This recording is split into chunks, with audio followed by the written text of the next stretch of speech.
ಎಲ್ಲರಿಗೂ ನಮಸ್ಕಾರ.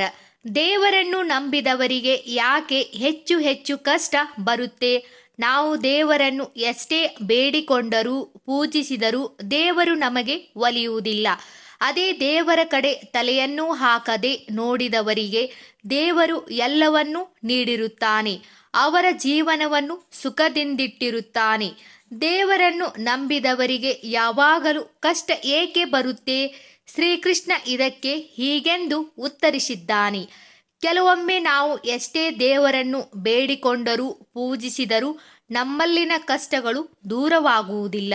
ಬದಲಾಗಿ ಮತ್ತಷ್ಟು ಕಷ್ಟಗಳು ಸೃಷ್ಟಿಯಾಗುತ್ತಲೇ ಇರುತ್ತದೆ.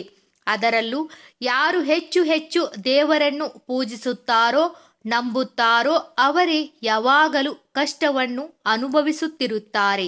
ಇದರಿಂದಾಗಿ ಹೆಚ್ಚಿನ ಜನರು ಆಸಕ್ತರಾಗಿದ್ದವರು ನಾಸ್ತಿಕರಾದ ಉದಾಹರಣೆಗಳಿವೆ. ಎಷ್ಟೇ ದೇವರ ಬಳಿ ನಮ್ಮ ಕಷ್ಟಗಳನ್ನು ಹೇಳಿಕೊಂಡರೂ ಅವನು ಕರಗುತ್ತಿಲ್ಲ, ನಮ್ಮ ಸಮಸ್ಯೆಗಳಿಗೆ ಪರಿಹಾರವನ್ನು ನೀಡುತ್ತಿಲ್ಲವೆಂದು ದೇವರ ಪೂಜೆಯನ್ನು ಮಾಡದೇ ಇರುವವರು ಇದ್ದಾರೆ.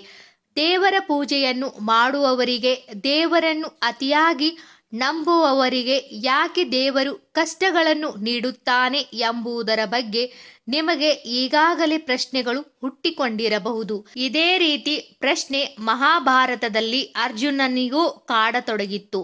ಇದನ್ನು ಅರ್ಜುನ ಶ್ರೀಕೃಷ್ಣನ ಬಳಿ ಕೇಳುತ್ತಾನೆ. ಈ ವಿವರಣೆಯನ್ನು ನಾವು ಭಗವದ್ಗೀತೆಯಲ್ಲೂ ನೋಡಬಹುದು. ಅರ್ಜುನನ ಪ್ರಶ್ನೆಗೆ ಶ್ರೀಕೃಷ್ಣ ಈ ಕಥೆಯ ಮೂಲಕ ಉತ್ತರಿಸುತ್ತಾನೆ. ಶ್ರೀಕೃಷ್ಣನು ಭಗವದ್ಗೀತೆಯಲ್ಲಿ ಹೇಳಿದ ಕಥೆಯಿದು. ಶ್ರೀಕೃಷ್ಣ ಅರ್ಜುನನ್ನು ಕುರಿತು, ಅರ್ಜುನ ಒಬ್ಬ ಆಸ್ತಿಕನಾದ ಹಾಗೂ ಒಬ್ಬ ನಾಸ್ತಿಕನಾದ ಇಬ್ಬರು ಶಿಷ್ಯರನ್ನು ಹೊಂದಿರುತ್ತಾನೆ. ಆಸ್ತಿಕನಾದ ಶಿಷ್ಯ ಯಾವಾಗಲೂ ಧರ್ಮ ಮಾರ್ಗದಲ್ಲಿ ನಡೆಯುತ್ತಿದ್ದ.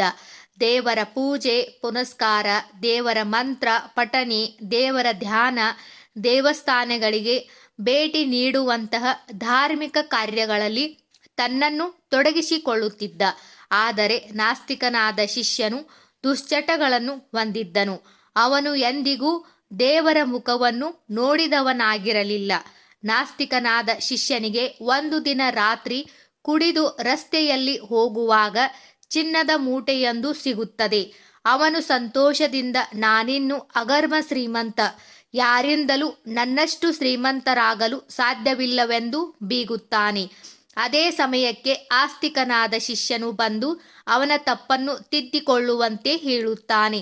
ಇದು ಯಾರದ್ದೋ ಹಣ, ಇದನ್ನು ತೆಗೆದುಕೊಳ್ಳುವುದು ಸರಿಯಿಲ್ಲ ಎನ್ನುತ್ತಾನೆ. ಆಗ ನಾಸ್ತಿಕನಾದ ಶಿಷ್ಯ, ನೋಡು, ನೀನು ದೇವರು ಪೂಜೆ ಧ್ಯಾನವೆಂದು ಧರ್ಮ ಮಾರ್ಗದಲ್ಲಿ ನಡೆದು ಏನನ್ನು ಪಡೆದುಕೊಂಡಿದ್ದೀಯಾ? ಪೂಜೆ ಪುನಸ್ಕಾರಗಳಿಂದ ಏನು ಸಿಕ್ಕಿದೆ ಎಂದು ಹೇಳುತ್ತಾ ಅವನಿಗೆ ಅವಮಾನಿಸುತ್ತಾನೆ. ಆಸ್ತಿಕ ಶಿಷ್ಯನಿಗೆ ಅವನು ಹೇಳಿರುವುದು ಸರಿಯೆಂದೆನಿಸಿದೆ. ಇದಕ್ಕೆ ಉತ್ತರವನ್ನು ಪಡೆದುಕೊಳ್ಳಲು ತನ್ನ ಗುರುವಿನಲ್ಲಿಗೆ ಬರುತ್ತಾನೆ. ಆಗ ಗುರುಗಳು ಆತನಿಗೆ, ಪ್ರಸ್ತುತ ಜನ್ಮದಲ್ಲಿ ನಾವು ಹಿಂದಿನ ಜನ್ಮದಲ್ಲಿ ಮಾಡಿದ ಪಾಪಕರ್ಮಗಳಿಗೆ ಬೆಲೆ ತೆರಬೇಕಾಗುತ್ತದೆ. ಹಿಂದಿನ ಜನ್ಮದಲ್ಲಿ ನೀನು ನಾಸ್ತಿಕನಾಗಿದ್ದೆ, ಮಾಡಬಾರದ ತಪ್ಪುಗಳನ್ನು ಮಾಡಿದ್ದೆ. ಕರ್ಮದ ಫಲವಾಗಿ ನೀನಿಂದು ಮರಣ ಹೊಂದುವ ದಿನವಾಗಿತ್ತು. ಆದರೆ ನೀನಿಷ್ಟು ದಿನ ಮಾಡಿದ ಪೂಜೆ ಪುನಸ್ಕಾರ, ದೇವರ ಅನುಗ್ರಹದಿಂದ ಒಂದು ಮುಳ್ಳು ನಿನ್ನ ಕಾಲಿಗೆ ಚುಚ್ಚುವ ಮೂಲಕ ಪಾರಾಗಿದ್ದೀಯ. ಅವನು ಈ ಜನ್ಮದಲ್ಲಿ ನಾಸ್ತಿಕನಾಗಿರಬಹುದು, ಆದರೆ ಹಿಂದಿನ ಜನ್ಮದಲ್ಲಿ ಮಹಾನ್ ಸಾಧ್ವಿ, ದೇವರ ಬಗ್ಗೆ ಅಪಾರ ಭಕ್ತಿಯುಳ್ಳವನಾಗಿದ್ದ. ಹಾಗಾಗಿ ಆತನು ಈ ಜನ್ಮದಲ್ಲಿ ಶ್ರೀಮಂತನಾಗಿದ್ದಾನೆ.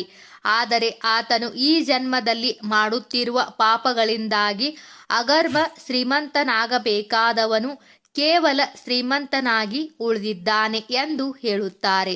ಇದರ ಬಳಿಕ ಆಸ್ತಿಕನು ಮತ್ತೆ ತನ್ನನ್ನು ದೇವರ ಸೇವೆಯಲ್ಲಿ ತೊಡಗಿಸಿಕೊಳ್ಳುತ್ತಾನೆ. ಶ್ರೀಕೃಷ್ಣ ಅರ್ಜುನನ್ನು ಕುರಿತು, ಅರ್ಜುನ, ಈಗ ನಿನಗೆ ತಿಳಿಯಿತೆ, ದೇವರು ಎಲ್ಲವನ್ನು ಮೊದಲೇ ತಿಳಿದಿರುತ್ತಾನೆ. ನಾವು ನಮ್ಮ ಫಲವನ್ನು ಪಡೆದುಕೊಳ್ಳಲು ಆತುರ ಪಡಬಾರದು. ದೇವರು ನೀಡುವ ತನಕ ತಾಳ್ಮೆಯಿಂದ ಕಾಯಬೇಕು ಎಂದು ಹೇಳುತ್ತಾನೆ. ಸ್ನೇಹಿತರೆ, ಈ ವಿಡಿಯೋ ನಿಮಗೆ ಇಷ್ಟವಾದರೆ ದಯವಿಟ್ಟು ನಮ್ಮ ಚಾನಲ್ ಸಬ್ಸ್ಕ್ರೈಬ್ ಮಾಡಿ, ವಿಡಿಯೋಗೆ ಲೈಕ್ ಮಾಡಿ, ವಿಡಿಯೋನ ಶೇರ್ ಮಾಡಿ. ಎಲ್ಲರಿಗೂ ಧನ್ಯವಾದಗಳು.